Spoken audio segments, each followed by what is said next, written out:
नमस्कार, जनवार्तामध्ये आपल्या सर्वांचं स्वागत. सर्वप्रथम पाहूया ठळक बातम्या.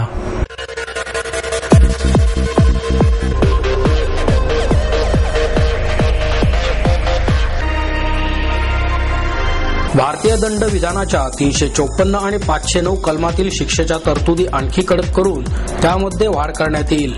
गृहमंत्री आर पाटील यांची घोषणा.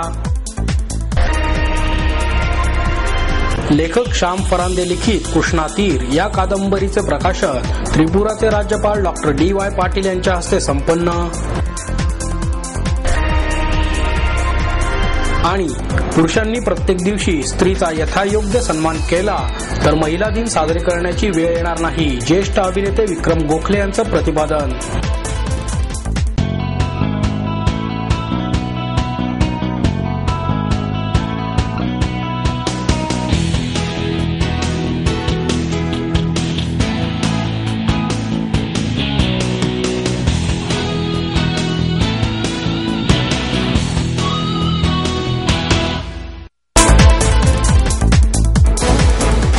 भारतीय दंड विधानाच्या 354 आणि 509 कलमातील शिक्षेच्या तरतुदी आणखी कडक करून त्यामध्ये वाढ करण्यात येईल, अशी घोषणा गृहमंत्री आर पाटील यांनी केली.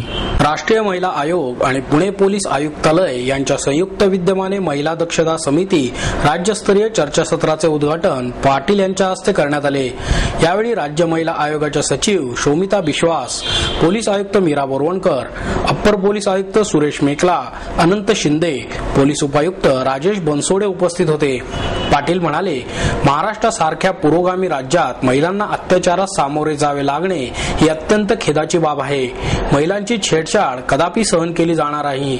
भादवी 354 विनयभंग आणि 509 महिलांची छेडछाड करण्याच्या कलमातील शिक्षेच्या तरतुदी आणखी कडक करण्यात येणार आहेत. न्यायालयामध्ये लाखो खटले तुंबले असल्याने महिलांना न्याय मिळण्यास उशीर होत आहे. त्यामुळे ज्या जिल्ह्यांमध्ये महिलांवरील अत्याचाराचे गुन्हे जास्त आहेत तेथे न्यायालयांची संख्या वाढवण्याबाबत विधी आणि न्याय विभागाशी चर्चा करण्यात येणार आहे. महिलांवरील अत्याचाराचे गुन्हे पोलीस ठाण्यांमध्ये नोंदले गेलेच पाहिजे ही गृहमंत्री म्हणून माझी भूमिका आहे. गुन्हे वाढत असताना आमच्या यंत्रणेमध्ये कमतरता असेल तर त्यामध्ये सुधारणा करण्याचा प्रयत्न करू. महिलांवरील अत्याचाराबाबत नेमलेल्या न्यायमूर्ती धर्माधिकारी समितीचा प्राथमिक अहवाल प्राप्त झाला आहे. अंतिम अहवाल प्राप्त झाल्यानंतर उच्चस्तरीय बैठक घेऊन त्याबाबतचे निर्णय घेतले जातील, असे पाटील यांनी यावेळी स्पष्ट केले. महाराष्ट्रामध्ये मागास जिल्ह्यांच्या तुलनेमध्ये मुंबई, पुणे, कोल्हापूर, सांगली या जिल्ह्यांमध्ये स्त्री भ्रूण हत्येचे प्रमाण सर्वाधिक आहे. त्यामुळे स्त्री भ्रूण हत्येचा प्रश्न शिक्षण किंवा आर्थिक परिस्थितीशी निगडीत नाही, तर महिलांकडे पाहण्याचा त्या भागातील समाजाचा दृष्टिकोन कसा आहे याच्याशी तो निगडीत आहे. त्यामुळे या दृष्टिकोनामध्ये बदल करण्यासाठी प्रयत्न करण्याची गरज आहे, असे मत पाटील यांनी व्यक्त केले. लेखक श्याम फरांदे लिखित कृष्णा तीर या कादंबरीचे प्रकाशन त्रिपुराचे राज्यपाल डॉक्टर DY पाटील यांच्या हस्ते करण्यात आले. चिंतन थोरात यांच्या साई श्रद्धा प्रकाशनाच्या वतीने कादंबरीचे प्रकाशन करण्यात आले. प्रतिभा शाहू मोडक यांना राज ज्योतिषी पुरस्कार, राजू शिरसाट यांना डॉक्टर द.वी. निकम पुरस्कार डॉक्टर पाटील यांच्या हस्ते देण्यात आला. ज्येष्ठ पत्रकार डॉक्टर अरुण टिकेकर, अभिनंदन थोरात यावेळी उपस्थित होते. डॉक्टर पाटील म्हणाले, यशवंतराव चव्हाण यांनी महाराष्ट्रासाठी दिलेले योगदान मोठे असून त्यांना भारतरत्न मिळावे यासाठी सर्वांनी प्रयत्न करणे आवश्यक आहे. देशाचा विकास कशात आहे तसेच समाजाचे प्रश्न काय आहेत याचे चिंतन करणारा माणूस विधायक काम करू शकतो. लोकांना विधायक विचार देणे आवश्यक आहे. स्वातंत्र्य प्राप्तीनंतर समाजाला दिल्या गेलेल्या विचारामुळे सध्या देशाची अशी परिस्थिती आहे, असे डॉक्टर पाटील यावेळी म्हणाले. आजही खेडेगावांमध्ये शिक्षणाची ज्ञानगंगा पोहोचलेली नाही. केवळ 12.5% लोकांना शिक्षण मिळते आहे. अजूनही 88% लोक शिक्षणापासून वंचित आहेत. शिक्षणाचे प्रमाण येत्या काही वर्षात 40% पोहोचले पाहिजे, अशी अपेक्षा डॉक्टर पाटील यांनी यावेळी व्यक्त केली.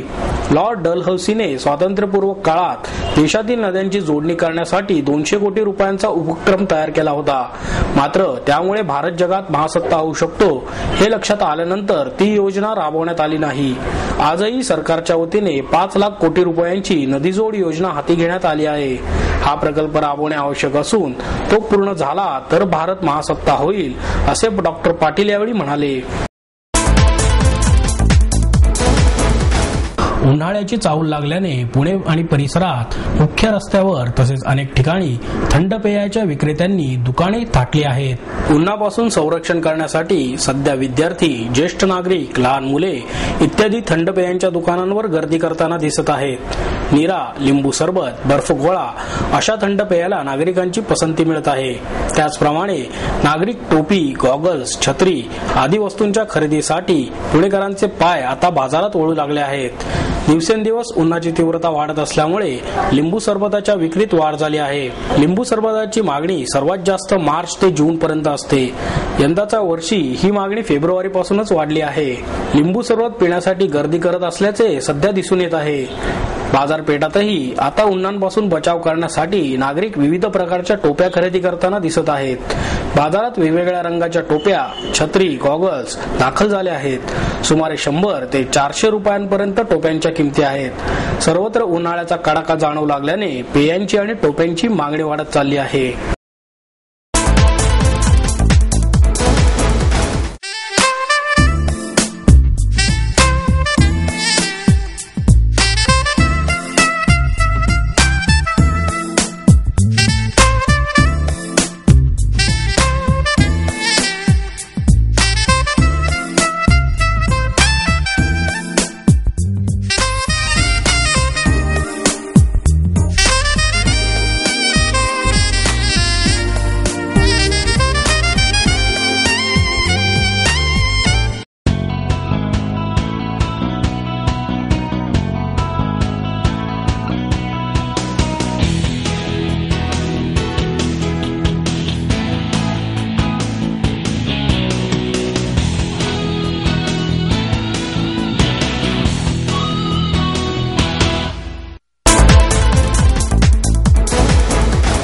पुरुषांनी प्रत्येक दिवशी स्त्रीचा यथायोग्य सन्मान केल्यास महिला दिन साजरे करण्याची वेळ येणार नाही, असे प्रतिपादन ज्येष्ठ अभिनेते विक्रम गोखले यांनी केले. विश्वरूप कन्सेप्ट डेव्हलपर्सच्या वतीने अमृता धायरकर लिखित आभा या चित्रकाव्याचे प्रकाशन गोखले यांच्या हस्ते करण्यात आले. यावेळी ज्येष्ठ कवयित्री डॉक्टर अरुणा ढेरे, साहित्यिक राजन खान, मॉडर्न महाविद्यालयाचे प्राचार्य डॉक्टर संजय खरात आणि आपलं घरचे अध्यक्ष विजय फळणीकर उपस्थित होते. गोखले म्हणाले, फक्त 8 मार्च रोजी स्त्रियांचा सन्मान न करता त्यांना वर्षाचे सगळे दिवस आदराची वागणूक द्यावी.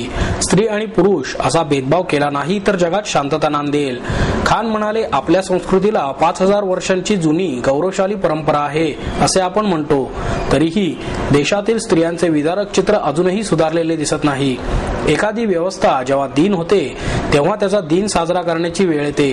स्त्रियांनी मातृत्वाचा, शेतीचा शोध लावला तर पुरुषांनी जाती, धर्म, कर्मकांड असल्या भंपक गोष्टींचा शोध लावला.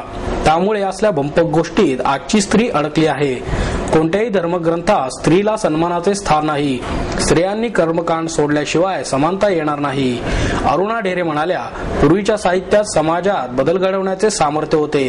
आत्ताची साहित्य अमृत आहेत. आजच्या जगात फक्त महिलांनीच नाही तर पुरुषांनीही आपले माहेर म्हणजे स्वातंत्र्य हरवले आहे, असेही त्या म्हणाल्या.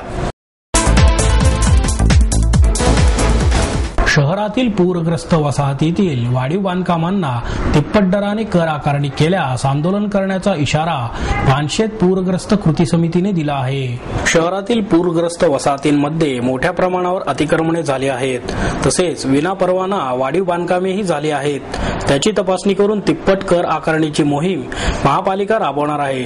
पूरग्रस्त कृती समितीचे अध्यक्ष उमेश कंधारे यांनी त्याला विरोध केला आहे. काँग्रेसचे गटनेते अरविंद शिंदे यांच्या नेतृत्वाखाली समितीच्या सदस्यांनी आयुक्तांना निवेदन देत आंदोलनाचा इशारा दिला आहे.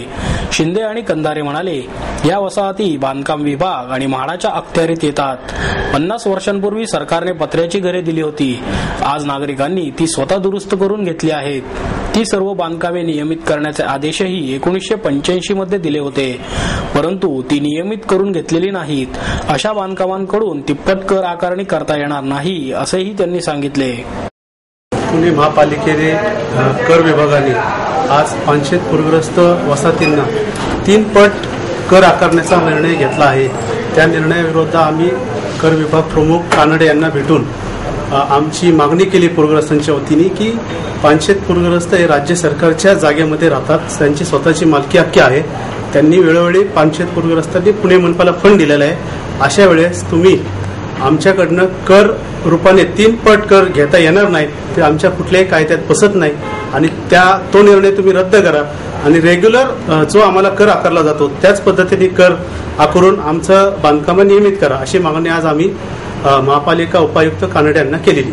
त्यांनी आम्हाला असं आश्वासन दिलंय की जे 2006च्या अगोदर पूरग्रस्त पुरावा दाखवतील त्या लोकांना आम्ही रेग्युलर प्रमाणे कर लावू.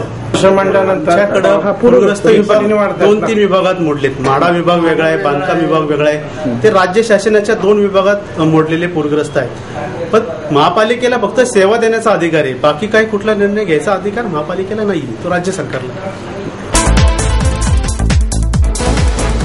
लायन्स क्लब ऑफ पुणे एरिटच्या वतीने सावित्रीबाई फुले स्मृती दिन आणि जागतिक महिला दिनानिमित्त स्वयंसिद्धा पुरस्काराचे वितरण करण्यात आले.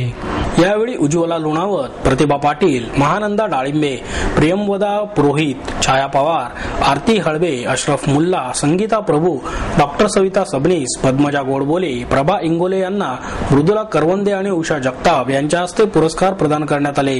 करवंदे म्हणाल्या, स्त्रीभ्रूण हत्या रोखण्यासाठी फक्त कायदे महत्वाचे नसून जनजागृती आणि आई वडिलांचे लहानपणापासून केलेले संस्कार महत्वाचे आहेत. महिलांना शासकीय क्षेत्रात काम करताना अनेक जबाबदाऱ्या पार पाडाव्या लागतात, मात्र त्याबरोबरच घरची जबाबदारी आणि नोकरी यामध्ये त्यांना कसरत करावी लागते. तरुणींना त्यांच्या आवडीच्या क्षेत्रात करिअर करण्याची संधी देणे देशाच्या प्रगतीच्या दृष्टीने आवश्यक आहे. जगताप म्हणाल्या, महिलांचा विकास शहर परिसरात मोठ्या प्रमाणात झाल्याचे दिसून येत आहे, परंतु झोपडपट्टी परिसरात मात्र महिलांचा विकास झाला नसल्याचे चित्र सर्वत्र आहे. महिलांच्या विकासाकरता पुरुषांचा सहभाग तितकाच महत्वाचा आहे, असेही त्यांनी नमूद केले. देशात साहित्यिक राजकारणी लोकांची संख्या कमी असल्याने सुसंस्कृतपणाचा अभाव दिसून येत आहे, असे मत महाराष्ट्र साहित्य परिषदेच्या कार्याध्यक्ष डॉक्टर माधवी वैद्य यांनी व्यक्त केले. यशवंतराव चव्हाण यांच्या जन्मशताब्दी निमित्त संवाद पुणेच्या वतीने फिरते वाचनालय चालवणाऱ्या रायगड येथील पुस्तक मित्र सतीश शिर्के यांना पुस्तके भेट देताना त्या उपस्थित होत्या. या प्रसंगी मसापचे कोषाध्यक्ष सुनील महाजन, मिलिंद जोशी, निकिता मोगे, सतीश शिर्के, सुनीता राजे पवार आदी मान्यवर उपस्थित होते. वैद्य म्हणाल्या, राजकारणी लोक खूप आहेत, मात्र वाचनाच्या अनुभवाने घडलेली माणसे मात्र फार कमी आहेत. यशवंतराव चव्हाण यांनी लोकांना आपलेपणाची वागणूक दिली, त्यांच्यानंतर आज आपलेपणाची कमतरता जाणवत आहे. फिरते वाचनालय चालवणारे सतीश शिर्के म्हणाले, तरुणांची पिढी सुधारण्यासाठी वाचन चळवळ राबवित आहे. वाचनाचे प्रमाण कमी होत असल्याने लोकांमध्ये आवड निर्माण व्हावी. पुस्तकांनाच मित्र बनवण्यासाठी लोकांपर्यंत वाचन चळवळ पोहोचणे गरजेचे आहे. यावेळी राम गवाले दिग्दर्शित यशवंतराव चव्हाण यांच्या जीवनावर आधारित चित्रपटही दाखवण्यात आला. आणि याबरोबरच हे बातमीपत्र संपलं. पुन्हा भेटूया उद्या याच वेळी. नमस्कार.